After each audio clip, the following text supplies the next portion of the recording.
बंदी छोड़ सतगुरु रामपाल जी परमेश्वर जी की जय हो। परमपिता परमात्मा सारी सृष्टि के रचनहार कुल मालिक असंख्य ब्रह्मांडों के स्वामी जगत गुरु तीनों लोकों में प्रवेश करके सबका धारण पोषण करने वाले राजा धीराज आत्माधार नाथों के नाथ देवों के देव महादेव सर्वेश्वर महेश्वर मृत्युंजय अजरो अमर आदि अनादि सनातनी प्रभु जगत पिता जगदीश्वर श्री श्री 1008 की उपाधि के वास्तविक अधिकारी अकाल मूर्त शब्द स्वरूपी राम वासुदेव सर्वगतम ब्रह्म परम पूज्य प्रथम पूज्य परम संत परम पुरुष परम धनी परम दयालु सत्य कबीर हक्का कबीर अल्लाहु कबीर अल्लाहु अकबर बाखबर अल्लाह ताला जगत के तारणहार जगत के मुक्तिदाता जगत के जगन्नाथ हारे के सहारे हिंदुओं के राम मुसलमानों के अल्लाह सिखों के वाहिगुरु ईसाइयों के मसीह दया के सागर दयानिधि करुणा के सागर करुणानिधि स्वयंभू परिभू संकट मोचन कष्ट हरण मंगल करण दुख भंजन अविगत कबीर निर्विकार निर्विषम परमात्मा अलय अलेख सतगुरु आदि अनादि सतगुरु असली मर्यादा पुरुषोत्तम असली राम असली कृष्ण असली घनश्याम असली मुरारी राजाओं के राजा महाराजाओं के महाराजा शहंशाहों के शहंशाह सम्राटों के सम्राट भगवानों के भगवान अल्लाहों के अल्लाह प्रभुओं के प्रभु मसीहाओं के मसीह सच्चे वाहिगुरु बाबाओं के बाबा पीरों के पीर सेठों के सेठ जगत सेठ सावलसा सेठ सर्वगुण संपन्न अनंत कोटि कलाओं के स्वामी अनंत कोटि ब्रह्मांडों के नायक योगियों में महायोगी ध्यानियों में महाध्यानी सिद्धों में परम सिद्ध ज्ञानियों में तत्वज्ञानी ब्रह्म ज्ञानी महाज्ञानी परम ज्ञानी सर्वश्रेष्ठ ज्ञानी विज्ञानी युवा कबीर समरथ कबीर असमवात अमित ओजा सच्चे रहनुमा करीम अल्लाह सुभान अल्लाह दुनिया के अंतिम पैगंबर 8 सितंबर 1951 से गांव धनाना जिला सोनीपत हरियाणा भारतवर्ष की पावन भूमि पे प्रकट रियल कल की भगवान श्री नारायण साकार हरि श्री बाबा साहिब नूर अनंत परमात्मा सच्चे दरवेश सच्चे बाखबर संत श्रोमणी सतगुरु रामपाल जी परमेश्वर जी के चरण कमल में आप और हम सभी भाई बहनों का अनंत कोटि दंडवत प्रणाम। सत्साई भाई और बहनों, बहुत बड़ी दया बहुत बड़ी मेहर पूज्य गुरुदेव भगवान की परमेश्वर रामपाल जी की, जिनके शुभ आशीर्वाद से विशेष आशीर्वाद से उन्हीं के सत्संगों के ऊपर बन चुकी पवित्र आध्यात्मिक पुस्तक कबीर बड़ा या कृष्ण के ऊपर वीडियो बनाने की श्रृंखला जारी है। इसी श्रृंखला में आज हमारा ये 34वें नंबर का वीडियो है।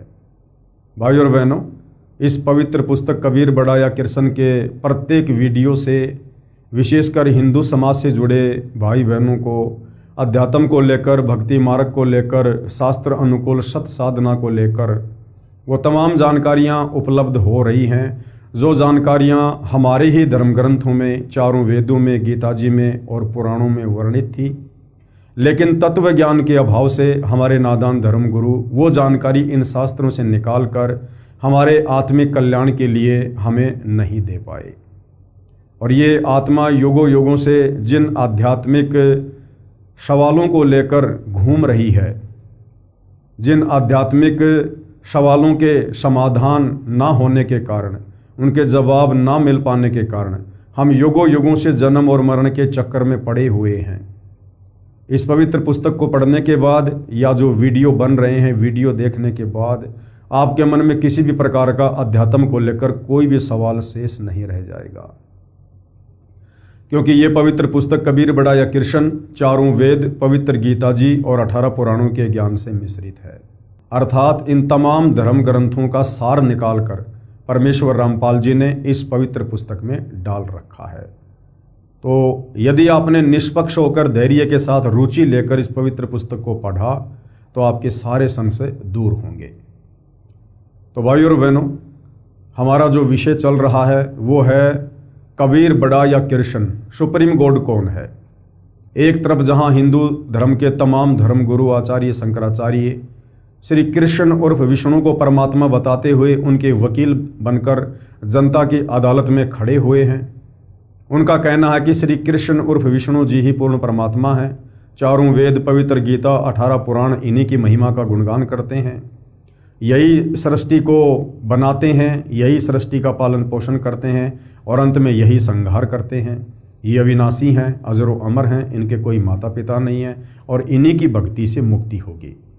तो दूसरी तरफ जनता की अदालत में कबीर जी के वकील सतगुरु रामपाल जी ने उन्हीं तमाम हिंदू धर्म ग्रंथों को दिखा दिखा कर ये प्रमाणित कर दिया है कि श्री कृष्ण उर्फ विष्णु ये नाशवान हैं, इनका जन्म होता है, इनकी मृत्यु होती है, ये अजरो अमर नहीं है, अविनाशी नहीं है, इनके माता पिता हैं, इनकी माँ का नाम देवी दुर्गा है, इनके पिता का नाम काल ब्रह्म है और इनकी भक्ति से इनकी स्वयं की मुक्ति भी नहीं है, इनके साधकों की मुक्ति कहाँ से होगी। और प्रमाण के रूप में चारों वेद, पवित्र गीता और 18 पुराण ही रख दिए हैं। तो जनता जो अब शिक्षित है, पढ़ी लिखी है, अपनी आंखों से सारे प्रमाण अपने धर्म ग्रंथों में लिखे हुए देखकर सत्य मानने को मजबूर हो रही है और अध्यात्म में रुचि लेते हुए सतगुरु रामपाल जी से तरह तरह के सवाल कर रही है, जो सवाल वर्षों से उनके दिमाग में घूम रहे थे, परंतु कोई भी धर्मगुरु उनका शास्त्र प्रमाणित जवाब नहीं दे पा रहा था। अटपट अवश्य करते थे, परंतु आत्मा स्वीकार नहीं करती थी। तो अब आत्मा को वो तमाम सवालों के जवाब मिल रहे हैं, आत्मा संतुष्ट हो रही है, हर व्यक्ति की भक्ति करने में रुचि बढ़ रही है। तो जनता की अदालत में कबीर परमेश्वर जी की लीलाओं का वर्णन हो रहा है कि चारों युगों में कबीर परमात्मा जी आते हैं। वेदों में उनको कवि, कबीर, कबीर अग्नि आदि नामों से पुकारा जाता है। वो परमात्मा सतयुग में भी आते हैं, त्रेता युग में भी आते हैं, द्वापर में भी आते हैं और कलयुग में भी आते हैं। और एक एक लीला वो परमात्मा शिशु रूप में प्रकट होकर आजीवन लीलामय तरीके से यहाँ तत्व ज्ञान प्रचार करने की भी करते हैं। तो सतयुग में हमने देखा कि किस प्रकार से कबीर परमात्मा जी सत सुकृत ऋषि के नाम से प्रकट हुए थे, अपने तत्व ज्ञान का प्रचार किया था, एक कमल के विकसित फूल पर शिशु रूप में प्रकट हुए थे। और जैसा कि वेदों में लिखा है कि उस परमात्मा की बाल्यकाल में परवरिश कवारी गायों के दूध से होती है, वैसा ही सतयुग में हुआ था। और ये लीला कबीर परमेश्वर जी के ऊपर ही फिट बैठती है, अन्य किसी भी देव, महादेव, ब्रह्मा, विष्णु, महेश, राम या कृष्ण के ऊपर सटीक नहीं बैठती है। और बहुत सी आत्माओं को परमेश्वर ने अपनी शरण में लिया, उनका उद्धार किया। उसके बाद वही कबीर परमात्मा सतलोक से चलकर गति करके शिशु रूप में त्रेता युग में भी प्रकट होते हैं। आज हम त्रेता युग में परमेश्वर जी किस प्रकार लीलामय तरीके से प्रकट हुए थे, क्या क्या उन्होंने लीलाएं की, आज उस विषय पर हम आगे बढ़ेंगे।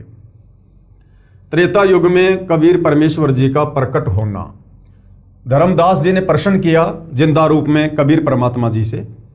धर्मदास जी ने पूछा, हे बंदी छोड़, आप त्रेता युग में मुनिंद्र ऋषि के नाम से अवतरित हुए, उस युग में किन किन पुण्यात्माओं ने आपकी शरण ग्रहण की? उत्तर है, हे धर्मदास, त्रेता युग में मैं मुनिंद्र ऋषि के नाम से प्रकट हुआ। त्रेता युग में भी मैं एक शिशु रूप धारण करके कमल के फूल पर प्रकट हुआ था। वेदों में लिखा है कि वो परमात्मा प्रत्येक युग में शिशु रूप में किसी तालाब पर एक कमल के फूल पर प्रकट होता है। अब भाइयों और बहनों, कमल के फूल पर प्रकट होने की लीला ना श्री विष्णु जी ने की, ना श्री ब्रह्मा जी ने की, और ना शंकर जी ने की, ना श्री राम ने की, ना श्री कृष्ण जी ने की। तो वेदों के अनुसार जो परमेश्वर के प्रकट होने की लीलाएं लिखी हुई हैं, वो केवल कबीर जी पर ही फिट बैठती हैं। एक वेद विज्ञ नामक ऋषि तथा सूर्या नामक उसकी साध्वी पत्नी थी। वे प्रतिदिन सरोवर पर स्नान करने जाते थे। उनकी आयु आदि से अधिक हो चुकी थी। वह निसंतान दंपत्ति मुझे अपने साथ ले गए तथा संतान रूप में पालन किया। प्रत्येक युग में जिस समय मैं एक पूरे जीवन रहने की लीला करने आता हूँ, मेरी परवरिश कवारी गायों से होती है। ये वेदों में लिखा हुआ है परमेश्वर की महिमा में। ये उनकी पहचान है जो वेदों में लिखी है कि बाल्यकाल में कबीर परमेश्वर की प्रत्येक युग में जब वे शिशु रूप में प्रकट होते हैं तो कवारी गायों के दूध से उनकी परवरिश होती है। बाल्यकाल से ही मैं तत्व ज्ञान की वाणी उच्चारण करता हूँ, जिस कारण से मुझे प्रसिद्ध कवि की उपाधि प्राप्त होती है। यानी वेदों में जो कवि नाम लिखा है वो कबीर परमात्मा जी का ही है। क्यों? क्योंकि परमात्मा बाल्यकाल से ही कविताओं के माध्यम से, दोहों के माध्यम से, चौपाइयों के माध्यम से, लोकोक्तियों के माध्यम से, श्लोकों के माध्यम से अपने तत्व ज्ञान का प्रचार करते हैं, जिस कारण उस कबीर परमेश्वर को प्रसिद्ध कवि की उपाधि भी दी जाती है, जो वेदों में लिखा हुआ है। जिस कारण से मुझे प्रसिद्ध कवि की उपाधि प्राप्त होती है, परंतु ज्ञानहीन ऋषियों द्वारा भ्रमित जनता मुझे न पहचान कर एक कवि की उपाधि प्रदान कर देती है। लोग सोच लेते हैं कि कबीर जी तो केवल एक कवि ही थे। भाई और बहनों, आज तक का इतिहास है, इस धरती पर ना जाने कितने कवि हुए हैं। कालिदास जी, सूरदास जी, रविदास जी और भी ना जाने कितने कवि हुए हैं। किसी भी कवि का कोई शिष्य नहीं था। कबीर जी यदि मात्र एक कवि होते तो 650 साल पहले जहां हिंदुस्तान की पूरी जनसंख्या 4 करोड़ थी, उसमें से 64 लाख उनके शिष्य थे। आज से 650 साल पहले जातिवाद अपनी चरम सीमा पर था और कबीर परमात्मा जो जुलाहे की भूमिका कर रहे थे, एक धानक जुलाहे की भूमिका कर रहे थे। 650 साल पहले किसी धानक को अपना गुरु धारण करना तो दूर, कोई पंडित किसी धानक को अपना शिष्य भी धारण नहीं करता था।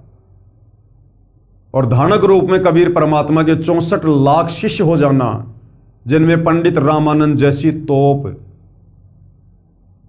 तो वो केवल एक कवि नहीं थे, वे साक्षात पूर्ण ब्रह्म परमेश्वर थे, परमात्मा जी थे। अन्यथा किसी भी कवि के कोई भी शिष्य नहीं हुए। केवल मुझसे परिचित श्रद्धालु ही मुझे समझ पाते हैं तथा वे अपना कल्याण करवा लेते हैं। त्रेता युग में कबीर देव का ऋषि मुनिंद्र नाम से प्राकाटे लेखक के शब्दों में निम्न पढ़ें। यानी परमेश्वर रामपाल जी समझा रहे हैं कि त्रेता युग में परमात्मा किस प्रकार से मुनिंद्र नाम से प्रकट हुए। त्रेता युग में कबीर देव यानी कबीर परमेश्वर का मुनिंद्र नाम से प्राकाटे, वो परमात्मा कभी मां के गर्भ से जन्म लेकर नहीं आता है, वो स्वयंभू है, परिभू है, जिन्होंने सारी सृष्टि को उत्पन्न किया है। उस परमेश्वर को उत्पन्न करने में कोई भी स्त्री सक्षम नहीं है।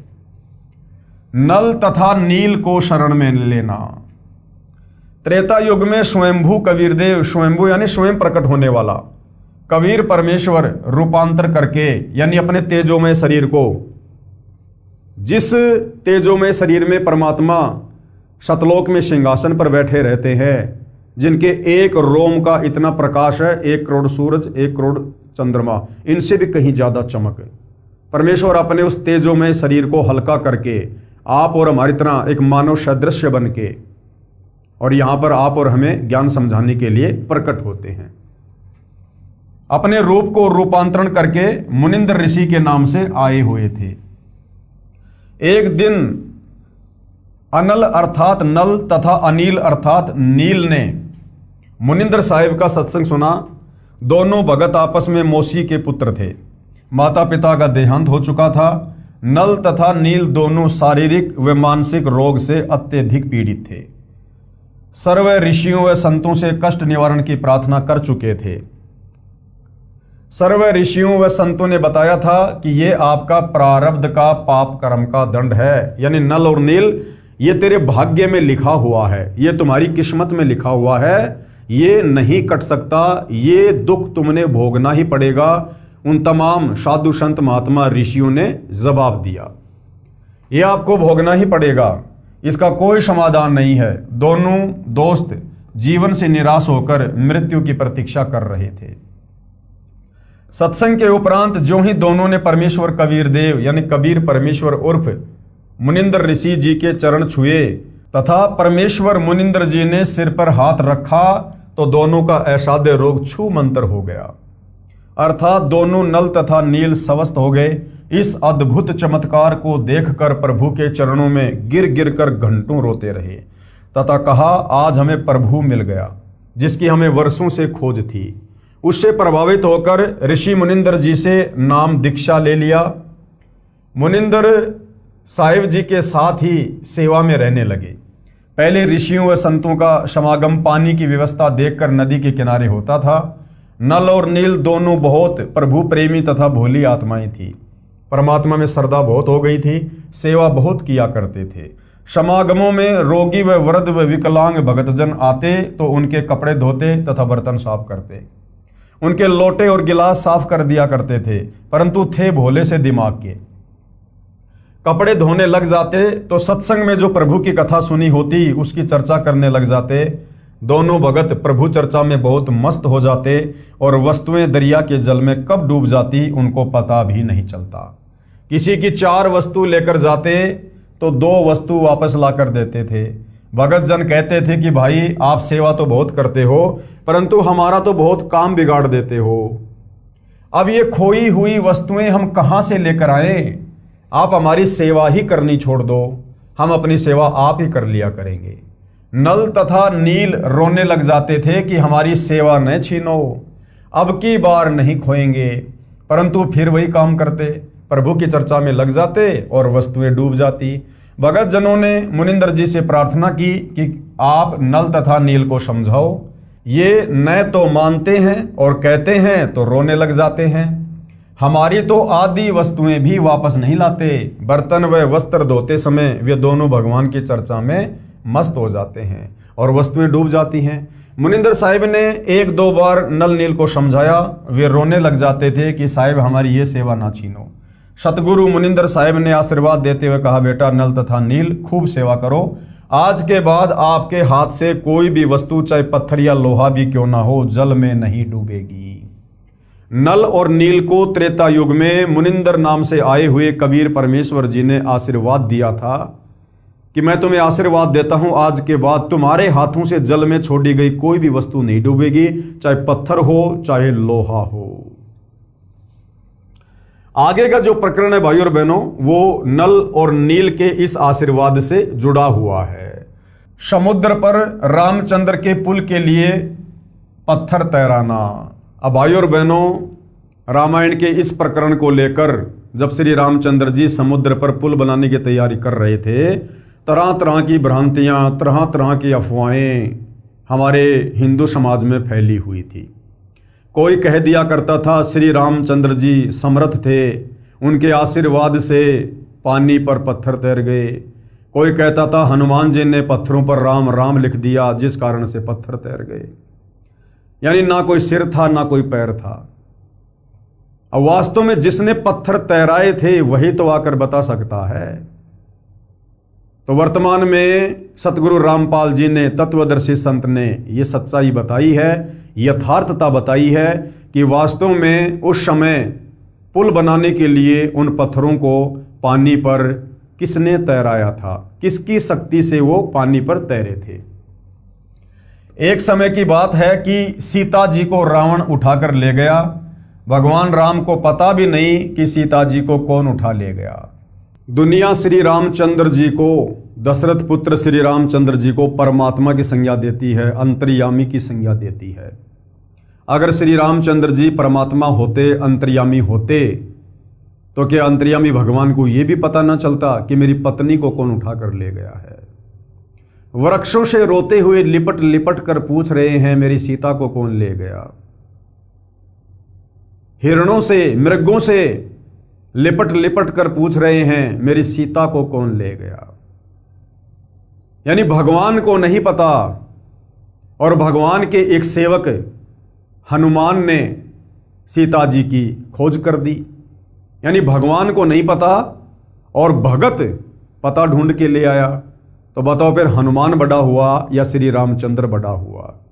लेकिन भाइयों और बहनों, इस तत्व ज्ञान के बिना, तत्वदर्शी संत की शरण के बिना हम इस प्रकार के सवाल करना तो बहुत दूर, हम अपने दिमाग में लेकर भी नहीं आ सकते हैं।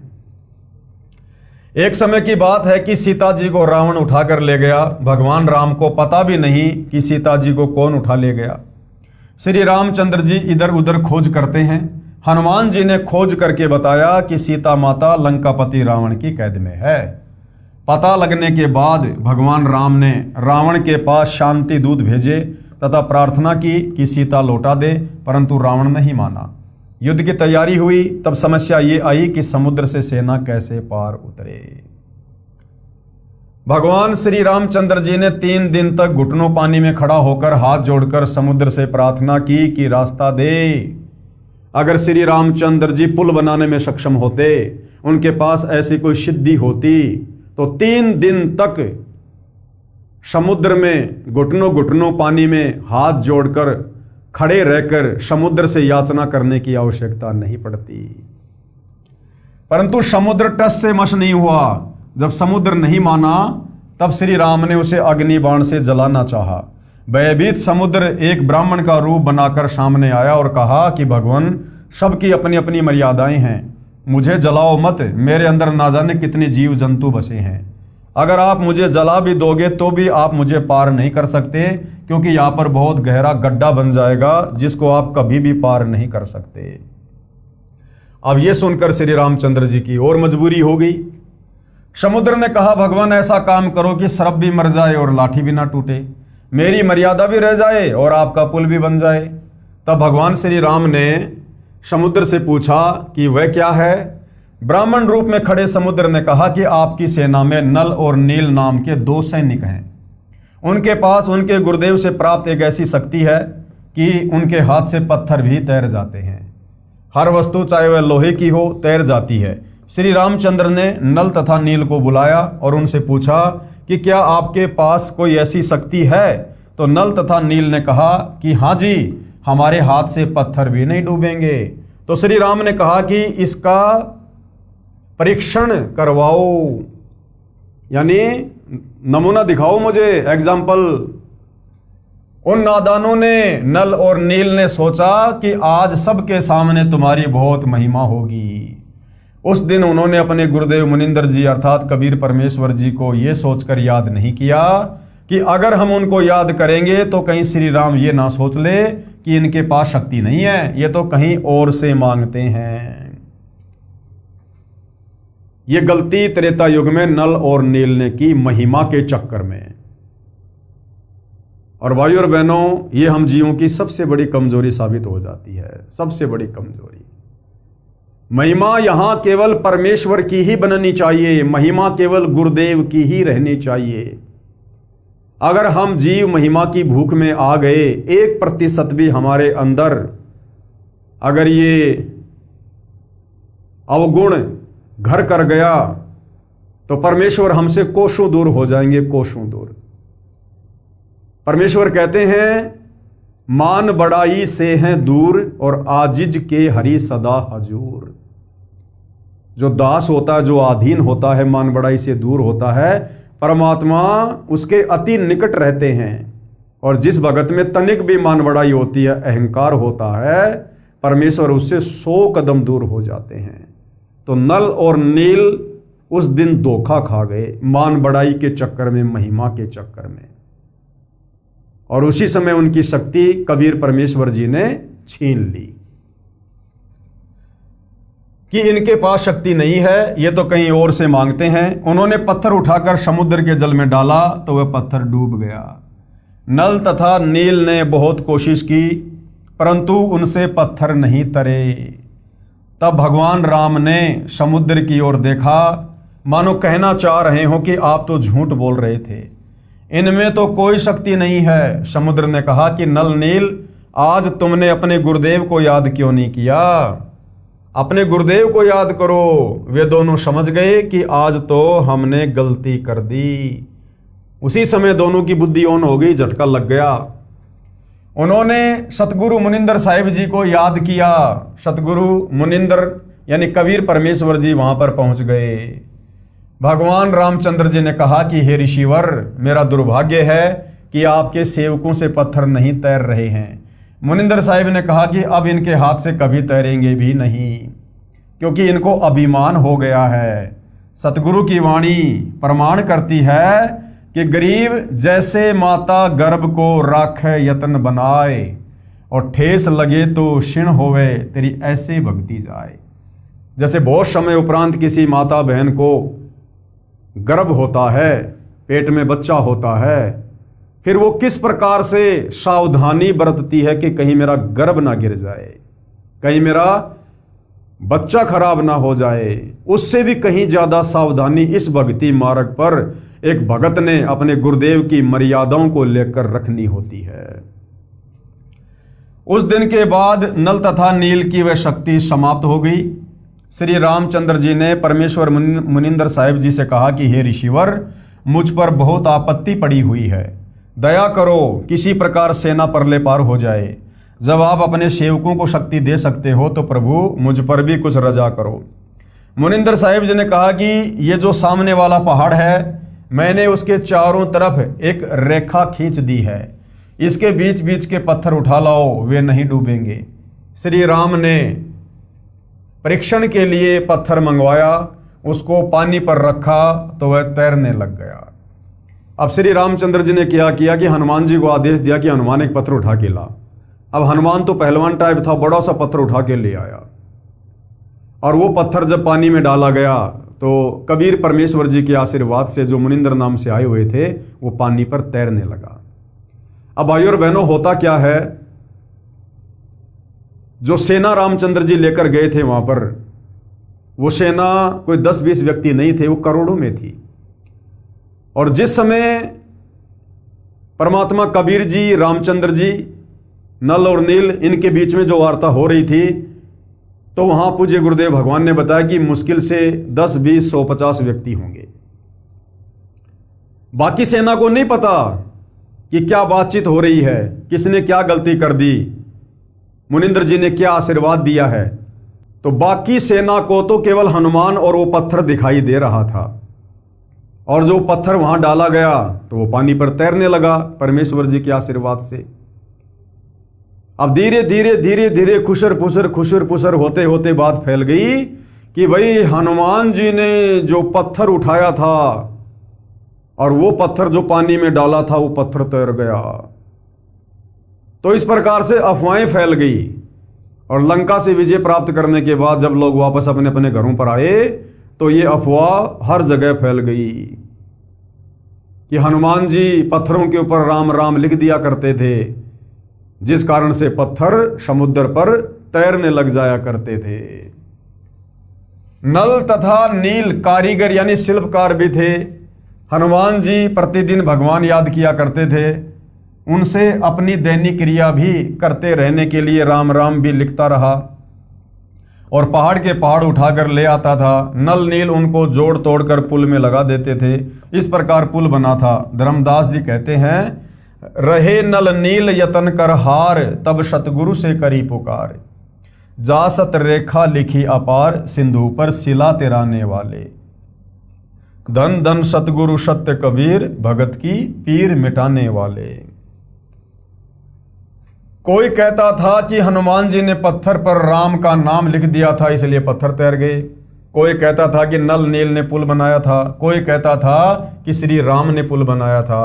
परंतु ये सत्य कथा ऐसे है जो ऊपर लिखी है, यानी सच्चाई ये है जो अभी परमेश्वर रामपाल जी के कर कमल से लिखा हुआ हमने पढ़ा है। सत कबीर की साखी, पेज नंबर 179 से 182। पीव पिछाण को अंग, कबीर तीन देव को सब कोई ध्यावे, चौथे देव का मर्म न पावे। और चौथा छोड़ पंचम को ध्यावे, कहे कबीर सो हम पर आवे। कबीर परमात्मा जी कहते हैं कि इस काल के लोक में 21 ब्रह्मांड में तत्व ज्ञान के अभाव में तीन देवता ब्रह्मा विष्णु महेश को हर कोई पूजता है भगवान मानकर, और चौथे देव का मर्म न पावे। चौथा है ब्रह्मा विष्णु महेश का पिता ब्रह्म काल निरंजन। और कहते हैं चौथा छोड़ पंचम को ध्यावे, चौथे को भी छोड़ दो, काल ब्रह्म की भक्ति से भी मोक्ष नहीं है। चौथा छोड़ पंचम को ध्यावे। पांचवा कौन है? कबीर परमात्मा। जो कोई कबीर परमेश्वर जी को इष्ट मानकर पूजेगा, कहे कबीर सो हम पर आवे।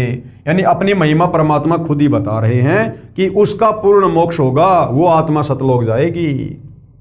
आगे क्या बताया? कबीर ओंकार निश्चय भया, ये करता मत जान। ओंकार, ये जो ओम मंत्र है, इस काल ब्रह्म का है। कहते हैं इसको पूर्ण परमात्मा मान के धोखा मत खाओ। साचा शब्द कबीर का पर्दे माही पहचान। तत्वदर्शी संत से उपदेश लेकर कबीर परमेश्वर का वास्तविक मोक्ष वाला मंत्र क्या है उसको पहचानो। कबीर राम कृष्ण अवतार हैं, इनका ना ही संसार। ये श्री राम श्री कृष्ण ये तो केवल अवतार हैं। कभी यहां ब्रह्मा जी का कोई अवतार आ जाता है काल प्रेरणा से, कभी विष्णु का, कभी शंकर का। तो राम और कृष्ण तो श्री विष्णु जी के अवतार थे। इनका ना ही संसार, इन्होंने सृष्टि को नहीं रचा। और जिन साहिब संसार किया और जिस परमात्मा ने पूरी सृष्टि को रचा, सो किन्हुन जन्या नार। उस कबीर परमात्मा को जन्म देने में कोई भी स्त्री सक्षम नहीं है। वो परमात्मा जन्म लेकर नहीं आता। जिस कबीर भगवान ने सृष्टि रची है वो जन्म लेकर नहीं आता है, वो स्वयंभू है, वो प्रकट होता है। राम और श्री कृष्ण की तरह वो जन्म लेकर नहीं आता है। कबीर चार बुझा के भजन में भूल पड़े सब संत। ये ब्रह्मा विष्णु महेश चार चार बुझा के भगवान हैं। कहते हैं इन्हीं की भक्ति में पूरा संसार भूला हुआ है, इनसे ऊपर किसी को परमात्मा नहीं मानता। कबीरा सुमरो तासु को जाके भुजा अनंत। और अपने आप को छुपाते हुए कबीर परमात्मा कह रहे हैं कि मैं कबीर तो उस भगवान की भक्ति करता हूं जिसकी भुजा अनंत है, जो अनंत कोटि कलाओं का स्वामी है, अर्थात सारी सृष्टि का मालिक कबीर भगवान। कबीर समुद्र पाट लंका गए सीता को भरतार। और ताही अगस्त मुनि पी गयो इनमें कौन करतार। परमेश्वर हमें समझाना चाहते हैं कि नादानो, तुमने केवल श्री रामचंद्र जी को इसी बात से भगवान मान लिया कि उन्होंने समुद्र के ऊपर पुलिया बना दिया था। हालांकि पुलिया किसने बनाया ये हमें अब पता चल गया। फिर भी जैसा भी हम लोकवेद में सुना करते थे दंत कथा में कि श्री रामचंद्र जी ने पुल बना दिया। चलो तुम्हारे अनुसार श्री रामचंद्र जी ने पुल बना दिया जिस कारण से तुम उसको परमात्मा मानते हो। तो परमेश्वर कहते हैं कि एक अगस्त नाम का ऋषि था, उसने तो सातों समुद्रों को एक घूंट में पी लिया था अपनी सिद्धि शक्ति से। तुम्हारे रामचंद्र जी ने तो केवल समुद्र पे एक पुलिया ही बनाया। अगस्त ऋषि ने तो एक घूंट में सातों समुद्रों को सुखा दिया था। तो बताओ फिर सबसे बड़ा भगवान कौन। अगर इसी आधार से तुम रामचंद्र को भगवान मानते हो तो फिर तो अगस्त मुनि तुम्हारे रामचंद्र जी से भी बड़ा भगवान हुआ। लेकिन ये पहचान भगवान की नहीं है। कबीर गिरवर धार्यो कृष्ण जी। गिरवर का अर्थ होता है पहाड़ों में श्रेष्ठ पहाड़। गिरी मानी पहाड़, वर यानी श्रेष्ठ। गिरवर धार्यो कृष्ण जी यानी श्री कृष्ण जी ने द्रोणागिरी गिरवर को, पहाड़ को उठा लिया था। और द्रोणागिरी हनुमंत, और हनुमान जी ने द्रोणागिरी पहाड़ को उठा लिया था संजीवनी बूटी के लिए। और शेष नाग सब सृष्टि सहारी, इनमें कौन भगवंत। यानी परमात्मा जी पाखंड का खंडन कर रहे हैं कि तुम श्री कृष्ण जी को मात्र इसलिए भगवान मानते हो कि उन्होंने द्रोणागिरी पहाड़ को उठा लिया था। हालांकि उस पहाड़ को श्री कृष्ण जी का रूप बनाकर कबीर परमात्मा जी ने ही उठाया था। जिस प्रकार समुद्र पर उन्होंने वो पत्थरों को हल्का करके रामचंद्र जी का पुलिया बनवाया था। लेकिन चलो श्री कृष्ण जी को महिमा दे दो कि तुम श्री कृष्ण को केवल इसीलिए भगवान मान रहे हो कि भाई उसने गोवर्धन पहाड़ को उठा लिया था। अगर इस आधार से श्री कृष्ण भगवान है तो गोवर्धन पहाड़ से भी कई गुना बड़ा तो द्रोणागिरी पहाड़ था जिसको हनुमान जी ने उठाया। हालांकि हनुमान जी के रूप में उस पहाड़ को भी कबीर भगवान ने उठाया था, यह तत्व ज्ञान कहता है, सूक्ष्म वेद कहता है। लेकिन मान लो कि द्रोणागिरी पहाड़ को हनुमान जी ने उठा लिया तो द्रोणागिरी पर्वत तो गोवर्धन से बहुत लंबा चौड़ा है, बहुत बड़ा था। तो इस आधार से तो श्री कृष्ण जी से बड़ा भगवान हनुमान हुआ। और फिर तुम ही कहते हो कि शेष नाग ने सारी सृष्टि उठा रखी है, जिस पर तुम्हारा वो द्रोणागिरी पहाड़ भी है, गोवर्धन पहाड़ भी है। तो बताओ फिर श्री कृष्ण और हनुमान से बड़ा भगवान तो फिर शेष नाग हुआ जिसने पूरी पृथ्वी को उठा रखा है। हालांकि ये लोकवेद है, दंत कथा है। ये पृथ्वी, पहाड़, ये सारे लोक, ब्रह्मांड, ये सब कबीर परमात्मा जी की वचन शक्ति से स्थिर है, किसी के सींग पर या किसी के फण पे नहीं है। लेकिन परमात्मा पाखंड का खंडन कर रहे हैं कि तुमने केवल लोकवेद सुन रखा है, दंत कथाओं के आधार पर तुम इन भगवानों की महिमा कर रहे हो जो इस महिमा के योग्य नहीं है। इस सारी सृष्टि को कबीर परमेश्वर जी ने रचा है, बनाया है। और उस कबीर परमात्मा के लिए रत्ती भर भी भार नहीं है सारी सृष्टि का, रत्ती भर भी।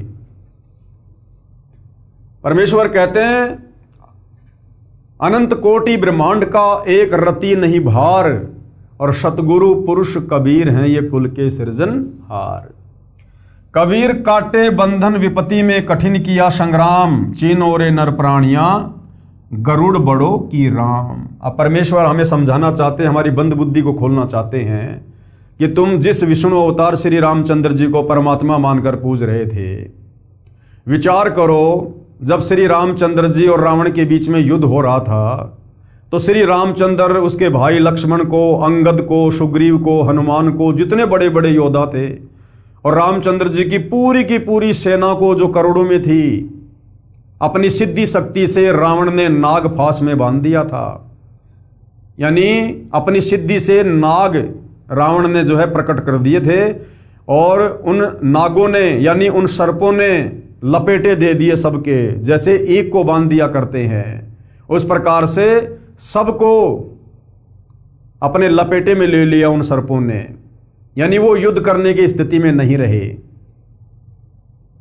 उस समय तुम्हारे श्री रामचंद्र जी ने, जिनको तुम परमात्मा कहते हो, समर्थ कहते हो, उन्होंने अपने वाहन गरुड़ पक्षी से याचना की, उसको पुकारा कि मेरी रक्षा करो। और कहते हैं उसी समय वो गरुड़ पक्षी आया और सिद्धि से बहुत सारे गरुड़ उत्पन्न हो गए और अपनी चोंच से उन सर्पों को काटा। हालांकि भाइयों और बहनों, जब स्वामी फैल हो गया तो सेवक की बेचारी की क्या हैसियत है कि वो अपने स्वामी के बंधन काट दे। तो उस गरुड़ के रूप में भी उस सेना के बंधन इस कबीर भगवान ने ही काटे थे। ये सूक्ष्म वेद कहता है, ये तत्व ज्ञान कहता है। तो कहने का मतलब है, दंत कथा के आधार से जो हम सुनते थे कि श्री रामचंद्र जी सहित उनकी सेना को नाग फांस में बांध दिया गया था, फिर उनके वाहन ने, उस गरुड़ पक्षी ने आकर उनको बंधन मुक्त किया। तो बताओ फिर वो गरुड़ पक्षी बड़ा हुआ या श्री राम बड़ा हुआ, जिसने श्री राम के भी बंधन काटे आपत्ति के समय? तो फिर बड़ा कौन हुआ, गरुड़ बड़ा हुआ या रामचंद्र बड़ा हुआ? यानी कोई सिर पैर भाई और बहनों अध्यात्म का आज से पहले नहीं था। अब परमेश्वर रामपाल जी ने आकर अपना तत्व ज्ञान देकर अपने आशीर्वाद से सबकी बुद्धि ऑन की है। कबीर कहे कबीर चित चेत हूं शब्द करो निर्वार, और श्री राम ही करता कहते हैं भूल पड़े संसार। कबीर जिन राम कृष्ण व निरंजन कियो सो तो करता न्यार, अंधा ज्ञान न बूझ ही कहे कबीर विचार।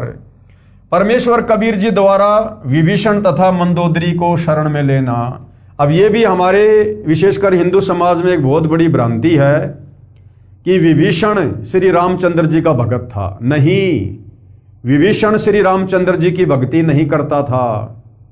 विभीषण वास्तव में कबीर परमेश्वर जी की भक्ति करता था। कबीर परमेश्वर जी का शिष्य था, जो कबीर परमेश्वर त्रेता युग में मुनिंद्र ऋषि के नाम से प्रकट थे। और जब मुनिंद्र ऋषि जी रावण की नगरी में गए, लंका में गए, तो वहां पर विभीषण ने और मंदोदरी ने उनसे उपदेश ग्रहण किया था। परमेश्वर मुनिंद्र जी अनल अर्थात नल तथा अनिल अर्थात नील को शरण में लेने के उपरांत श्रीलंका में गए। वहां पर एक परम भगत विचित्र चंद्र विजय जी का 16 सदस्यों का परिवार रहता था। वे भाट जाति में उत्पन्न पुण्यकर्मी प्राणी थे। परमेश्वर मुनिंद्र यानी कबीर देव जी का उपदेश सुनकर पूरे परिवार ने नामदान प्राप्त किया। परम भगत विचित्र चंद्र विजय जी की पत्नी भगतमती करमवती लंका के राजा रावण की रानी मंदोदरी के पास नौकरी यानी सेवा करती थी। रानी मंदोदरी को हंसी मजाक, अच्छे मंदे चुटकुले सुनाकर उसका मनोरंजन कराती थी। भगत चंद्र विजय राजा रावण के पास दरबार में नौकरी सेवा करता था। राजा की महिमा के, उसकी बड़ाई के गाने सुनाकर उसे प्रसन्न करता था। भगत विचित्र चंद्र विजय की पत्नी भगतमती करमवती परमेश्वर से उपदेश प्राप्त करने के उपरांत रानी मंदोदरी को प्रभु चर्चा जो सृष्टि रचना अपने सतगुरुदेव मुनिंद्र जी से सुनी थी, प्रतिदिन सुनाने लगी।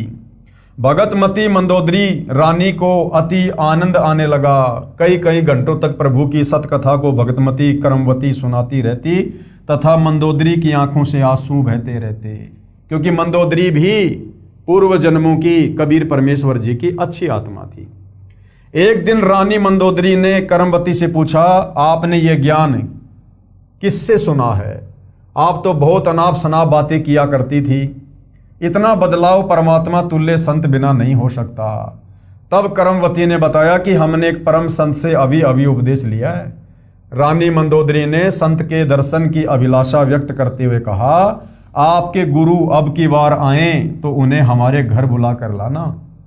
अपनी मालकिन का आदेश प्राप्त करके शीश झुकाकर सत्कार पूर्वक कहा कि जो आपकी आज्ञा, आपकी नौकरानी वही करेगी। मेरी एक विनती है, कहते हैं कि संत को आदेश पूर्वक नहीं बुलाना चाहिए, स्वयं जाकर दर्शन करना श्रेयकर होता है। और जैसे आपकी आज्ञा वैसा ही होगा। महारानी मंदोदरी ने कहा कि अब के आपके गुरुदेव जी आए तो मुझे बताना, मैं स्वयं उनके पास जाकर दर्शन करूंगी। परमेश्वर ने फिर श्रीलंका में रजा की। मंदोदरी रानी ने उपदेश प्राप्त किया। कुछ समय उपरांत अपने प्रिय देवर भगत विभीषण जी को उपदेश दिलाया। भगतमती मंदोदरी उपदेश प्राप्त करके अहरनिश यानी दिन रात भगवान सुमरण में लीन रहने लगी। अपने पति रावण को भी सतगुरु मुनिंदर जी से उपदेश प्राप्त करने की कई बार प्रार्थना की, परंतु रावण नहीं माना तथा कहा करता था कि मैंने परम शक्ति महेश्वर मृत्युंजय शिव जी की भक्ति की है, इसके तुल्य कोई शक्ति नहीं है, आपको किसी ने बहका लिया है। कुछ ही समय उपरांत वनवास प्राप्त श्री सीता जी का अपहरण करके रावण ने अपने नौलखा बाग में कैद कर लिया। भगतमती मंदोदरी के बार बार प्रार्थना करने से भी रावण ने माता सीता जी को वापस छोड़कर आना स्वीकार नहीं किया। तब भगतमती मंदोदरी जी ने अपने गुरुदेव मुनिंदर जी से कहा, महाराज जी, मेरे पति ने किसी औरत का अपहरण कर लिया है, मुझसे सहन नहीं हो रहा है। वह उसे वापस छोड़कर आना किसी कीमत पर भी स्वीकार नहीं कर रहा है। आप दया करो मेरे प्रभु, आज तक जीवन में मैंने ऐसा दुख नहीं देखा था। परमेश्वर मुनिंदर जी ने कहा कि बेटी मंदोदरी, ये औरत कोई साधारण स्त्री नहीं है। श्री विष्णु जी को श्रापवश पृथ्वी पर आना पड़ा है।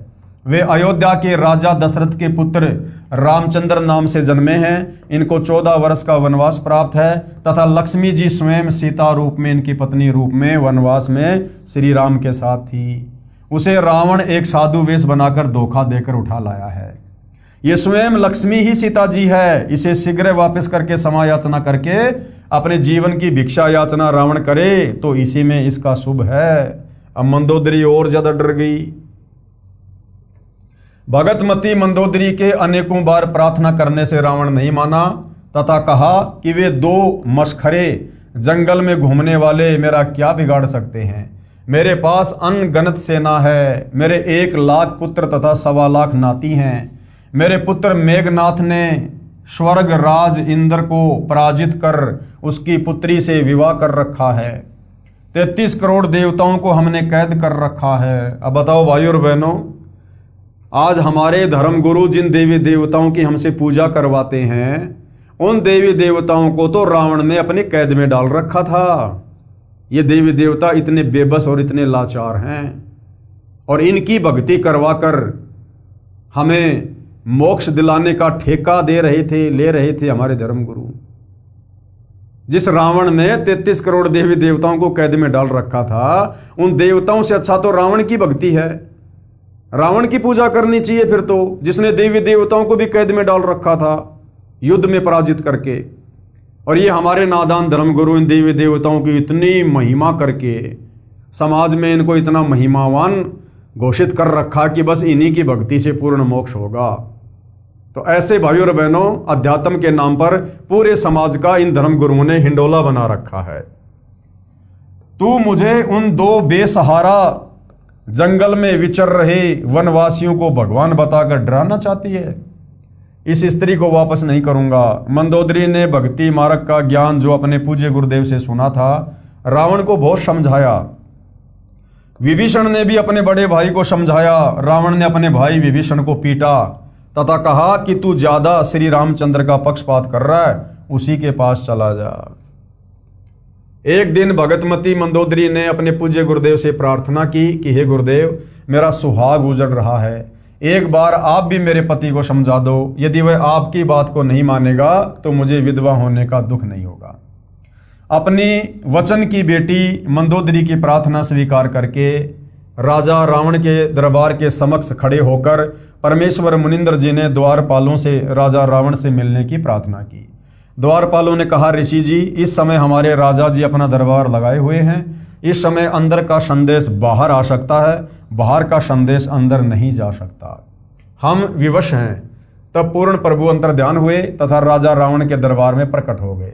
रावण की दृष्टि ऋषि पर गई तो गरज कर पूछा कि इस ऋषि को मेरी आज्ञा के बिना किसने अंदर आने दिया है? उन द्वारपालों को लाकर मेरे सामने कत्ल कर दो। तब परमेश्वर ने कहा, राजन, आपके द्वारपालों ने स्पष्ट मना कर दिया था। उन्हें पता नहीं कि मैं कैसे अंदर आ गया। रावण ने पूछा कि तू अंदर कैसे आया? तब पूर्ण प्रभु मुनिंद्र वेश में अदृश्य होकर पुनः प्रकट हो गए तथा कहा कि मैं ऐसे आ गया। रावण ने पूछा कि आने का कारण बताओ। तब प्रभु ने कहा कि आप योद्धा होकर एक अबला का अपहरण कर लाए हो। ये आपकी शान और शूरवीरता के खिलाफ है। सीता कोई साधारण औरत नहीं है, ये स्वयं लक्ष्मी जी का अवतार है। श्री रामचंद्र जी जो इसके पति हैं वे स्वयं विष्णु हैं। इसे वापस करके अपने जीवन की भिक्षा मांगो, इसी में आपका श्रेय है, यानी आपका हित है, आपका भला है। इतना सुनकर तमोगुण भगवान शिव का उपासक रावण क्रोधित होकर नंगी तलवार लेकर सिंहासन से दौड़ता हुआ कूदा तथा उस नादान प्राणी ने तलवार के अंधाधुंध 70 वार ऋषि जी को मारने के लिए किए। परमेश्वर मुनिंद्र जी ने एक झाड़ू की सींक हाथ में पकड़ी हुई थी, उसको ढाल की तरह आगे कर दिया। रावण के 70 वार उस नाजुक सींक पर लगे। ऐसे आवाज हुई जैसे लोहे के खंभे पर तलवार लग रही हो, और सींक टक से मश भी नहीं हुई। रावण को पसीने आ गए, फिर भी अपने अहंकार वश नहीं माना। ये तो जान लिया कि ये कोई साधारण ऋषि नहीं है। रावण ने अभिमान वश कहा कि मैंने आपकी एक भी बात नहीं सुननी है, आप जा सकते हैं। परमेश्वर जी अंतर्ध्यान हो गए तथा मंदोदरी को सर्व वृत्तांत सुनाकर प्रस्थान किया। रानी मंदोदरी ने कहा, गुरुदेव, अब मुझे विधवा होने में कोई कष्ट नहीं होगा। श्री रामचंद्र व रावण का युद्ध हुआ, रावण का वध हुआ। जिस लंका के राज्य को रावण ने तमोगुण भगवान शिव की कठिन साधना करके 10 बार शीश न्योछावर करके प्राप्त किया था, वह क्षणिक सुख भी रावण का चला गया तथा नरक का भागी हुआ। इसके विपरीत पूर्ण परमात्मा के सतनाम साधक विभीषण को बिना कठिन साधना किए पूर्ण प्रभु की सत्य साधना व रजा से लंका देश का राज्य भी प्राप्त हुआ, क्योंकि रावण के मरने के बाद में विभीषण का राज्याभिषेक कर दिया गया था। हजारों वर्षों तक विभीषण ने लंका का राज्य का सुख भोगा तथा प्रभु कृपया से राज्य में पूर्ण शांति रही। सभी राक्षस व्यक्ति विनाश को प्राप्त हो चुके थे। भगतमती मंदोदरी तथा भगत विभीषण तथा परम भगत चंद्र विजय जी के परिवार के पूरे 16 सदस्य तथा अन्य जिन्होंने पूर्ण परमेश्वर का उपदेश प्राप्त करके आजीवन मर्यादावत सतभक्ति की, वे सर्व साधक यहाँ पृथ्वी पर भी सुखी रहे तथा अंत समय में परमेश्वर के विमान में बैठकर सतलोक यानी शाश्वत स्थानम में चले गए। इसलिए पवित्र गीता अध्याय 7 श्लोक 12 से 15 में कहा है कि तीनों गुणों रजगुण ब्रह्मा जी, सतगुण विष्णु जी और तमगुण शिव जी की भक्ति साधना से मिलने वाली क्षणिक सुविधाओं के द्वारा जिनका ज्ञान हरा जा चुका है, वे राक्षस स्वभाव वाले मनुष्यों में नीच दुष्कर्म करने वाले मूर्ख मुझकाल ब्रह्म को भी नहीं भजते। फिर गीता अध्याय 7 श्लोक 18 में गीता बोलने वाला काल ब्रह्म जो ब्रह्मा विष्णु महेश का पिता है, क्या कह रहा है कि कोई एक अच्छी आत्मा मेरी यानी ब्रह्म की ही साधना करता है, क्योंकि उनको तत्वदर्शी संत नहीं मिला। वे भी नेक आत्माएं मेरी अनुत्तम यानी अति श्रेष्ठ यानी घटिया गति में आश्रित रह गए। वे भी पूर्ण मुक्त नहीं हैं। इसलिए पवित्र गीता अध्याय 18 श्लोक 62 में कहा कि हे अर्जुन, तू सर्वभाव से उस परमेश्वर की यानी पूर्ण परमात्मा अर्थात तत् ब्रह्म की शरण में जा। उसकी कृपा से ही तो परम शांति तथा सतलोक अर्थात सतनाम परम धाम को प्राप्त होगा। गीता ज्ञानदाता यानी काल ब्रह्म कह रहा है। इसलिए पुण्यात्माओं से निवेदन है कि आज इस दासन के भी दास यानी सतगुरु रामपाल जी अपने लिए कह रहे हैं कि मेरे पास पूर्ण परमात्मा प्राप्ति की वास्तविक विधि प्राप्त है, निःशुल्क उपदेश लेकर लाभ उठाओ। आगे धर्मदास जी ने प्रश्न किया कबीर परमेश्वर जी से। धर्मदास जी ने प्रश्न किया कि हे प्रभु, कुछ श्रद्धालु भी श्री हनुमान जी की पूजा करते हैं, ये शास्त्र विरुद्ध है या अनुकूल है? तो उत्तर क्या दिया परमेश्वर ने?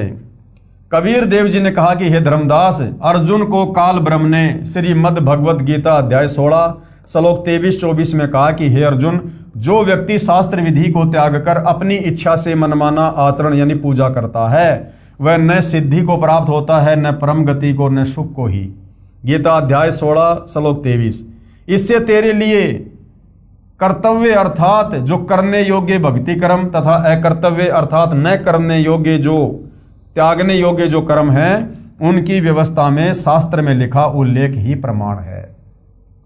यानी कौन सी भक्ति करनी चाहिए, कौन से भक्ति कर्म करने चाहिए और कौन से नहीं करने चाहिए, शास्त्र ही प्रमाण है। किसी की दंत कथा पे, सुनी सुनाई बातों पे यकीन मत करना। ऐसा जानकर तू शास्त्र विधि से नियत भक्ति कर्म अर्थात साधना ही करने योग्य है। गीता अध्याय 16 श्लोक 24।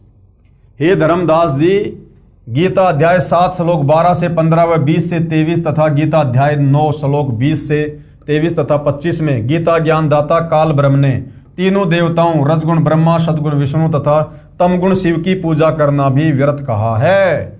फिर भला हनुमान जी की पूजा शास्त्र अनुकूल कैसे हो जाएगी? जब गीता अध्याय 7 श्लोक नंबर 12 से 15 में 20 से 23 में ब्रह्मा विष्णु महेश की पूजा करने के लिए भी मना किया गया है गीता ज्ञानदाता काल ब्रह्म के द्वारा, तो हनुमान जी तो ब्रह्मा विष्णु महेश से बड़े नहीं हो सकते। तो हनुमान जी की पूजा भी मनमाना आचरण है, शास्त्र विरुद्ध साधना है। भूतों की पूजा, पितरों की पूजा व अन्य सर्व देवताओं की पूजा को भी अविधि पूर्वक यानी शास्त्र विरुद्ध बताया गया है। हनुमान तो राम भगत थे, वे स्वयं भी भक्ति करते थे तथा अन्य को भी राम की भक्ति करने को ही कहा करते थे। यदि कोई भगत दूसरे भगत की पूजा करता है, वह शास्त्र विधि विरुद्ध होने से व्यर्थ है। त्रेता युग में मैंने हनुमान को भी शरण में लिया था। तो परमेश्वर जी कह रहे हैं कि हनुमान जी तो एक भगत थे और वो तो दूसरों को भी श्री रामचंद्र जी की भक्ति करने की सलाह दिया करते थे। अब यदि भगत एक भगत की पूजा करेगा तो ये तो शास्त्रों के खिलाफ है, ये तो भक्ति विधान के खिलाफ है। भगत ने तो भगवान की पूजा करनी चाहिए। और इन नादान धर्म गुरु आचार्य शंकराचार्यों के गुमराह करने के चलते आज पूरा हिंदू समाज इन भक्तों की पूजा में लगा हुआ है, यानी हनुमान जी की पूजा में लगा हुआ है, जो शास्त्र विरुद्ध है। हनुमान जी को भी त्रेता युग में कबीर परमेश्वर जी ने, जो मुनिंद्र ऋषि के नाम से आए हुए थे, हनुमान जी को भी अपनी शरण में लिया था। और अंत में हनुमान जी ने श्री रामचंद्र जी की भक्ति को छोड़कर और मुनिंद्र ऋषि जी की भक्ति को स्वीकार कर लिया था। ये प्रकरण भी आने वाले समय में आप भाई बहनों को सुनाया जाएगा, बताया जाएगा। परमेश्वर रामपाल जी के कर कमल से लिखित अन्य पुस्तकों में इसका वर्णन अच्छे से किया गया है। तो भाइयों और बहनों, ये त्रेता युग की अमर कथा है जिसमें कबीर परमात्मा वेदों में लिखी अपनी महिमा के अनुसार, उनकी लीलाओं के अनुसार प्रकट हुए। नल और नील को अपनी शरण में लिया, मंदोदरी को लिया, विभीषण को लिया, राजा चंद्र विजय और उसके परिवार को लिया। और किस प्रकार से कबीर परमेश्वर जी ने उन पत्थरों को हल्का किया अपनी वचन शक्ति से, और फिर श्री रामचंद्र जी का वो पुलिया बनवाया गया।